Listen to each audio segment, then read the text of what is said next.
these days you speak a lot about the tariff in Canada, in Mexico, and in Europe.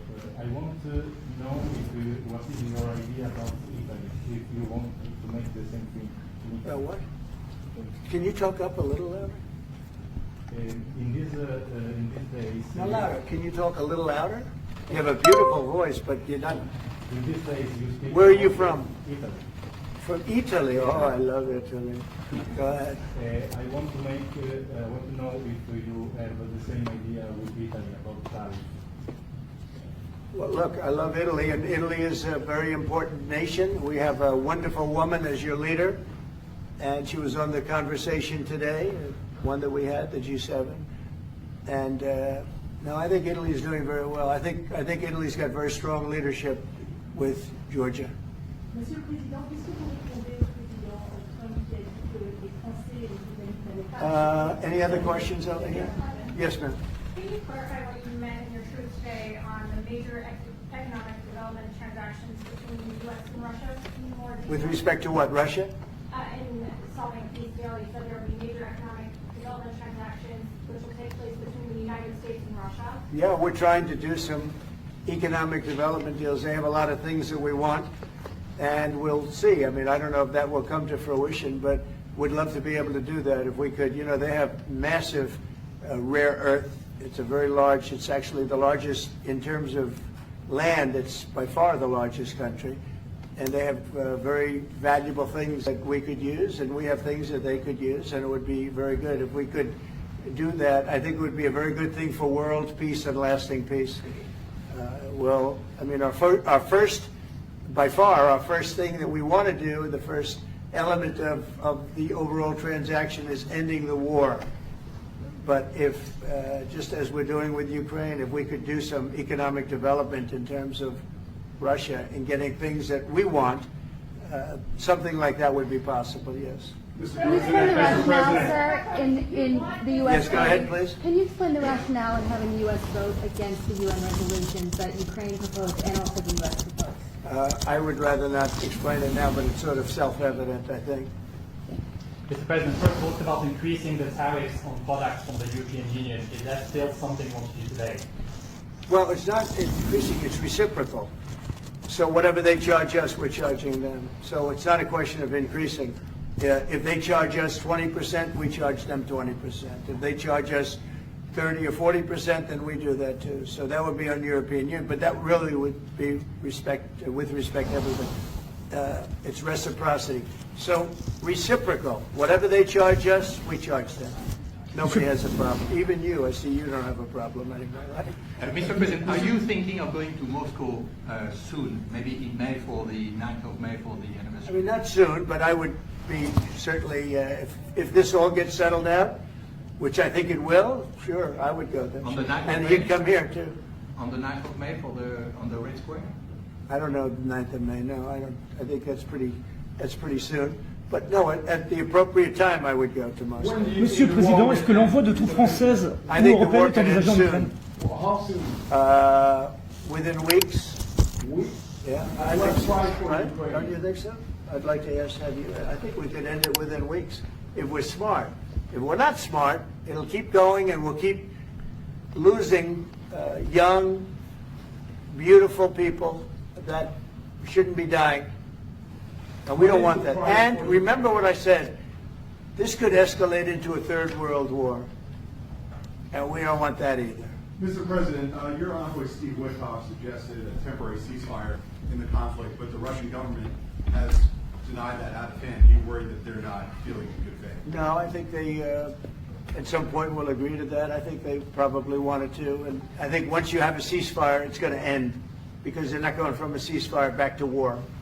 I think people have had their full. I'm just glad I was able to help, because there was no communication with Russia until I came along. Biden didn't communicate. He couldn't communicate with his own child. So Biden didn't communicate. He couldn't. It was terrible. He hadn't spoken to Putin in 3 years. You're trying to end a war. People are being killed. Every week, thousands of people are being killed. Soldiers, in this case, mostly. Also towns, you know, as missiles go in and back and forth. No, it's a shame. This should have never happened. This is a very sad, this is going to go down in the history books. This is a very sad moment because that should have been stopped. That should have never started. And if it did start, it should have stopped the first week, not 3 years later. Okay? Je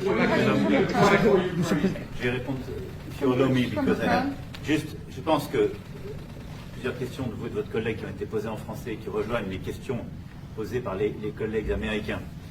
D'abord, cette discussion est utile et construire la paix est une nécessité.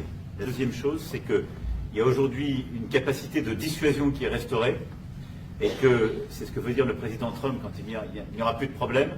Je pense que la force du réengagement américain aujourd'hui, c'est en quelque sorte l'incertitude aussi pour le président Poutine. Et donc il y a une capacité de dissuasion qui est là, qui permet de sceller d'abord sans doute une trêve, la capacité à vérifier que cette trêve est respectée, et ensuite un accord de paix qui permettra de reconstruire l'Ukraine, mais de lui apporter aussi les garanties de sécurité. Dans le cadre de ces garanties de sécurité, nous pensons que nous avons notre rôle à jouer. Et donc, on verra à ce moment-là de la discussion, je ne veux pas la présenter, ce qui est nécessaire pour que l'Ukraine puisse rester un pays souverain. Et d'ailleurs, dans les discussions entre l'Ukraine et les États-Unis d'Amérique, il y a cette question d'une souveraineté ukrainienne qui est respectée. Et donc, nous, ce que nous avons préparé en particulier avec nos partenaires britanniques, dans le cadre d'un travail très étroit qu'on a mené ces dernières semaines, et partagé avec tous les pays européens et alliés qui sont prêts à s'y joindre, c'est l'idée de dire on est prêt à apporter ces garanties de sécurité. Les conditions, elles doivent en être définies. Par l'envoi de troupes. Elles doivent être définies par l'accord. Ça peut aller jusqu'à l'envoi, comme l'a dit le président, de troupes qui iront observer que la paix est bien respectée, qui iront se positionner, pas sur la ligne de front, pas pour justement, en quelque sorte, être dans le conflit, mais marquer une présence comme une garantie. Il y a d'autres moyens de soutenir qui peuvent être des soutiens capacitaires à l'armée, des structures nouvelles. Et je pense aussi que l'accord qui est discuté, le président l'a dit, la crédibilité américaine qui est mise dans ce moment, c'est aussi montrer que chacun est dans son rôle, mais que nous avons une unité, Européens et Américains, et donc avec une forme de garantie que les Américains prennent par la discussion sur les minerais critiques qui sont en train de finaliser. That is the most beautiful language. I have no idea what he's saying, but that is the most elegant, beautiful language. Go ahead, please. This is a question that was asked by several. What we need to do is make sure that we are building peace. We have deterrence capabilities that have been restored. As President Trump said, there won't be any more problems. We've seen the U.S. re-engagement and the message that that sends to Mr. Putin. We have deterrence, which will allow a truce to take place, verification of that truce, and then a peace agreement can be put in place so that we can start rebuilding Ukraine with security guarantees. And we have a role to play in that. Again, I'm not preempting any discussions, but we've spoken about Ukraine's sovereignty, and that has been a subject of discussion between the U.S. and Ukraine. We have also been working closely with our British partners this week. We've shared this information with other European countries, and we are ready and willing to provide those security guarantees, which could perhaps include troops, but they would be there to maintain peace. They would not be along the front lines. They would not be part of any conflict. They would be there to ensure that the peace is respected. Our assistance may include other capacity building, perhaps for the military. We see U.S. credibility here. We each have our role to play, but it will be done in a united fashion. Mr. President, you know that Ukraine should give up a part of its territory? Well, we're going to see. It's a negotiation that's just starting, and they've been fighting, and there's been a lot of land that's been taken. So we'll have to see how that works out. That's part of the negotiation. I will say there was great unity in that room today. They were via Skype or whatever, but it was great, tremendous unity today in that room with the other countries. Ukraine wants to territories back. Can they take it back? What they lost in the past years? That's not an easy thing to do, is it? Right? It's not an easy, just asking whether or not you can take back the land that they lost. And I say that, yeah, perhaps some of it, yeah, I hope so. But that's not an easy thing to do. but not as many. Macron, on the frozen It's Russian. going to be something we're talking about. Will you For convince Macron, Vladimir on the Putin frozen- to accept the European troops as peacekeeper, would you think? Yeah, he will accept that. He will accept I've it? asked him that question. You talked to him? I've asked him that question. Is Said France yes? going to lift the block on the Because 300 he's billion? not, look, if we do this deal, he's not looking for more war. He doesn't mind, but I've specifically asked him that question. He has no problem with it. Is France going to lift the block on the 300 billion in frozen Russian assets in Belgium? France has opposed unfreezing it to pay Ukraine and compensate the U.S. for its support. Is France going to lift its opposition to that? This is, we speak about frozen assets. We already used them to back precisely the loans negotiated at the G7.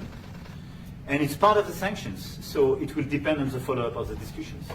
But clearly, we respect international law. It's just frozen assets now. You can take the proceeds of the frozen assets, but you cannot take the assets themselves because it's not respecting international law, and we want to respect international How law. is one different than the other? You can take the proceeds from it, how can you not keep Because the it's assets? very different. You keep the assets, you take the proceeds because they are paralyzed in a certain way. You take the proceeds during the wartime, but you keep the assets, and it's part of the negotiation at the end of the war. Because, this war costed all of us a lot of money. And this is the responsibility of Russia, because the aggressor is Russia. Should the U.S. be compensated? So at the end of the day, this frozen asset should be part of the negotiation. All in all. Will France support the U.S. being compensated? I support the idea to have Ukraine first being compensated because they are the ones to have lose a lot of their fellow citizens and being destroyed by this attack. Second, all of those who paid for could be compensated, but not by Ukraine, by Russia, because they were the one to aggress. Again, just so you understand, Europe is loaning the money to Ukraine. They get their money back.